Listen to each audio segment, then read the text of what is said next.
Okay everybody, so we finally did it. We got a GQF incubator.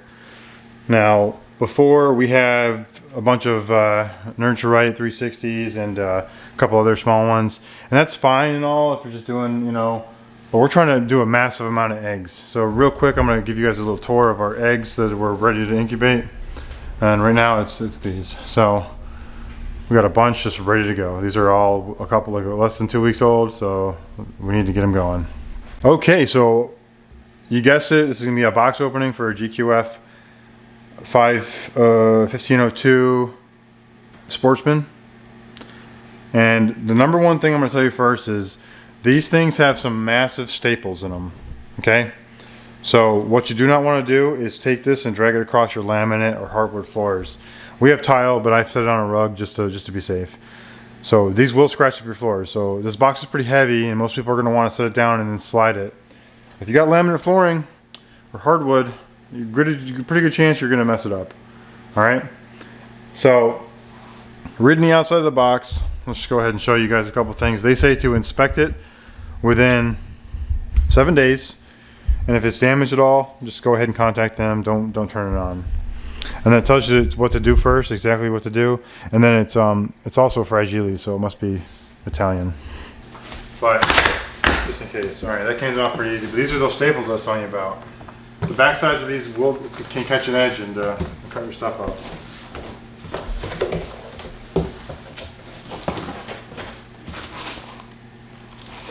Okay. There's your instructions. Probably want you to take this stuff out. Alright, now what we're going to do is we're going to flip this over like it said. Alright, flipped over. Nice and easy. Now let's try to lift the box off of it.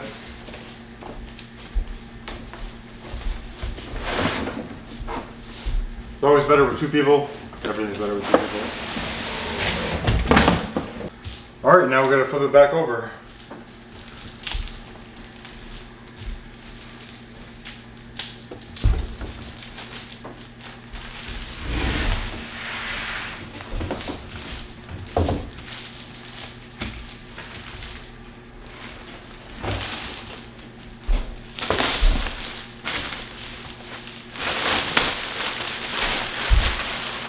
In case you need to send it back, it's nice to keep your stuff handy.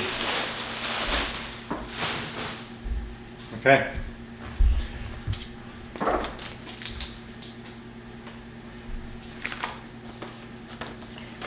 Operating instructions come in a nice little envelope, and they're pretty thin, so it doesn't seem like it's too hard to control here.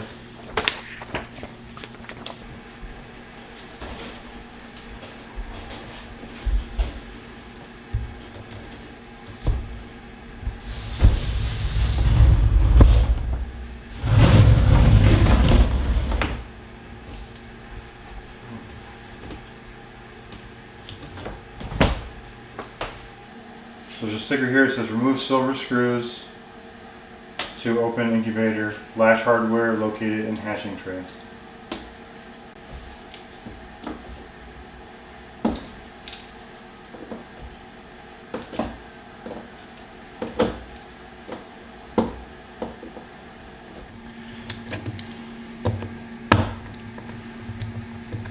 And this is to prevent the door from swinging open while it ships.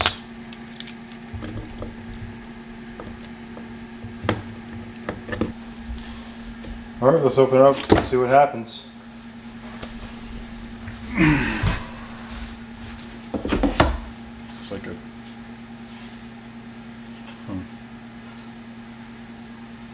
So these are the feet for it to go on the bottom. This is your hatching tray, wrapped in cellophane. Go ahead and get that off of there. There's power cords. What they tell you to do first. Before you do anything else, before you hook anything up, they want you to plug it in and make sure it works.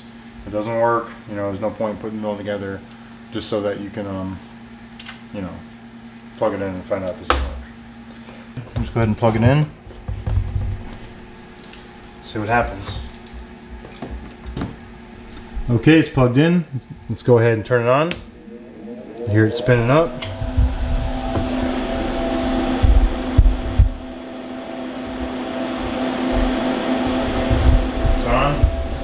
is to hold the M key down to manually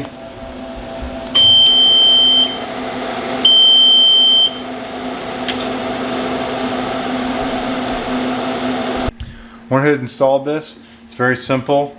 It's a Phillips head screwdriver, and it comes with a lock washer and a lock nut. You just hold the lock nut on the back and then tighten it up. Very simple.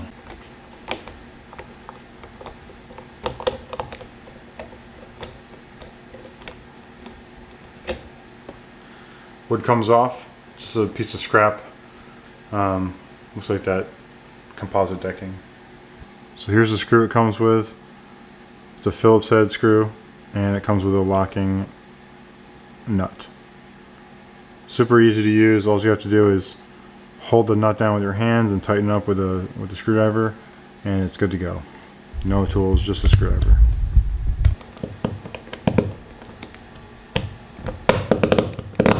Alright. Once you get it in, that's when you take your nut, put it on the inside, hold it with your hand, your right hand, left hand, whatever, and just tighten it up right from here.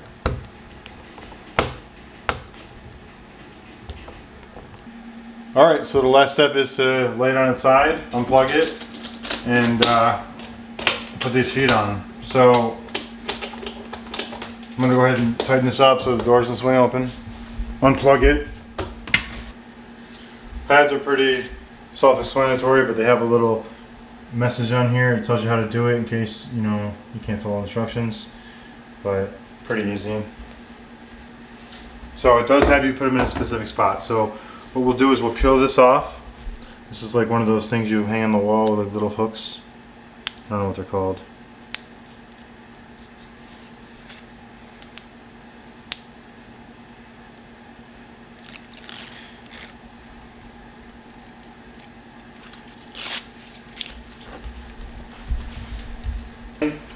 The first screw directly behind it.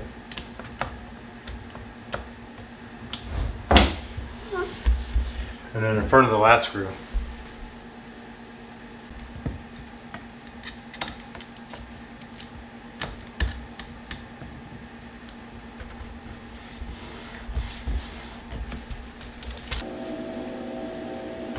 Alright, so we're going to let this thing warm up and then go ahead and check it back in a little bit and see what's going on. Now I did order some trays as well. So these things cost an arm and a leg, and of course they don't come with the stuff you need to actually incubate. I mean, it makes sense because they don't know if you're going to incubate chicken or quail or pheasant or duck or geese or any of that stuff. So you're going to want to order what you need.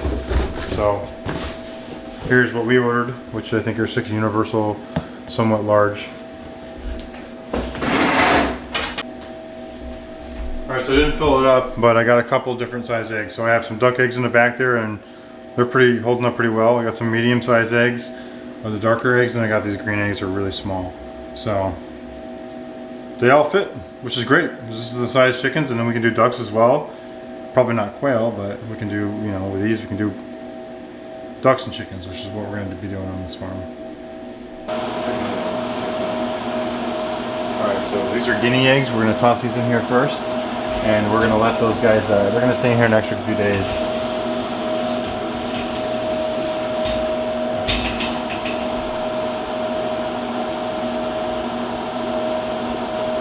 These are Iron Samanis.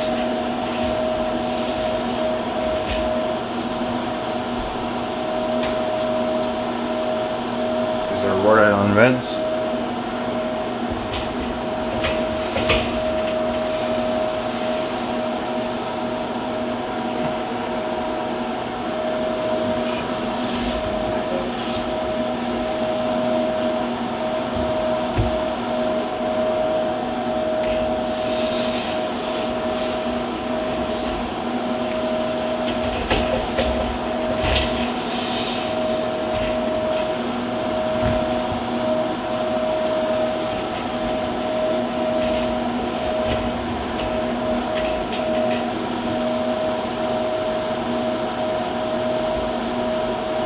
These are Well Summers and Rhode Island Reds.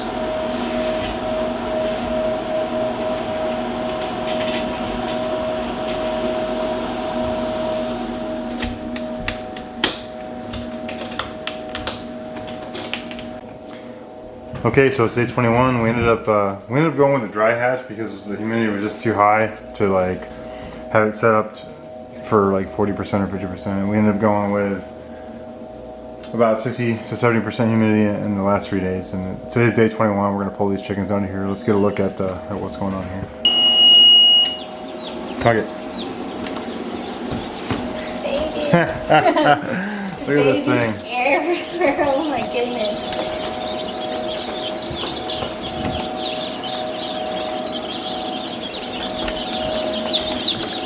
Five, 6, hold on, Oh. 7, 8, 9, 10,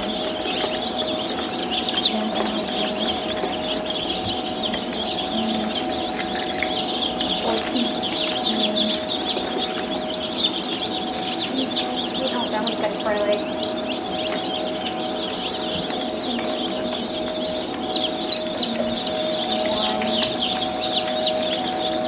Oh, this one got caught. Yeah, set them on the counter. You got them? Just giving it a little warm water. Get out of there. That one's not bad.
We need some more time in that incubator. It's a little wet.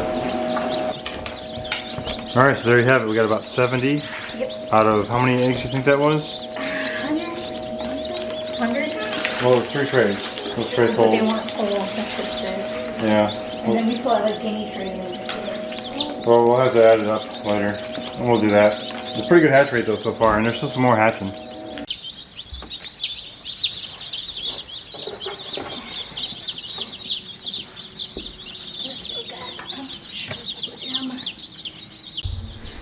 Okay, so our hatch rate was pretty good. We hatched out 75 chickens, and we had about, I would say about a 70% hatch rate roughly. So pretty good for our first time. Now we had a bunch of them that we checked, you know, autopsied them, and they were we probably opened up the incubator too early, and they got the humidity dropped too fast, and they probably got shrink wrapped. And that was our fault, and now we know not to do that. So lockdown means lockdown. But they're all in here, they're doing well. We had a heat lamp on them, and then we changed over to this heat plate, and it's, you know, it's doing pretty well. They're eating, they're drinking, and they're especially staying warm. So let me peek under here and show you guys. Oh yeah, tons of them under there, right? And they're having a grand old time. Alright, well hey, if you guys like these kind of videos, we're always doing incubations, and we're hatching out chicks pretty much weekly here. And if you like those kind of videos, go ahead and subscribe and look out for more. And if you thought this video was good, just go ahead and hit the like button. Thanks for watching, alright? Okay, so one thing that they don't explain really well is that the inside of this is pretty smooth. What that means is that if a chick is born on this, hatched out on this, they're going to end up having splay leg. So their legs will do the splits because this is too slippery.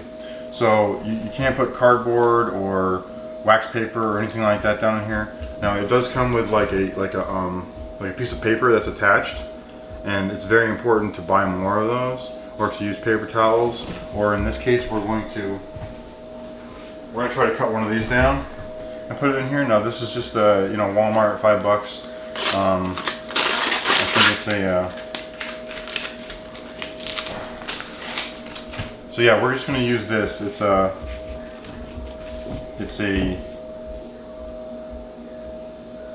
what you put in the cupboards to hold cups down from moving around. So we'll just cut this to size, probably just cut one piece. We're going to see if we can wash this and reuse it. And if not, then, you know, it's only a few bucks. So yeah, let's go ahead and cut this to size, and then we'll see how it goes.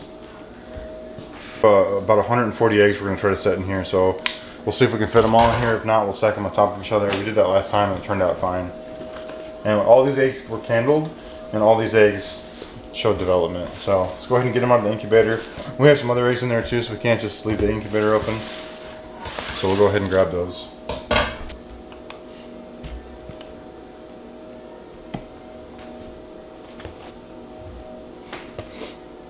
And I'm just looking over the eggs and making sure they feel like the right weight. Like this one feels really light, so I'm gonna candle this after the fact.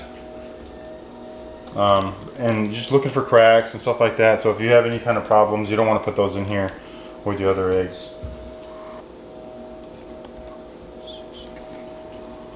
I would say this fits about 110 pretty comfortably. I was pretty off on my counting, as I didn't, you know, count every single one of them, but about 110 it'll fit pretty comfortably. So 2 trays worth. 3 is pushing it, but if you set 3 trays, you know, you're not going to get a fully developed 3 tray ratio.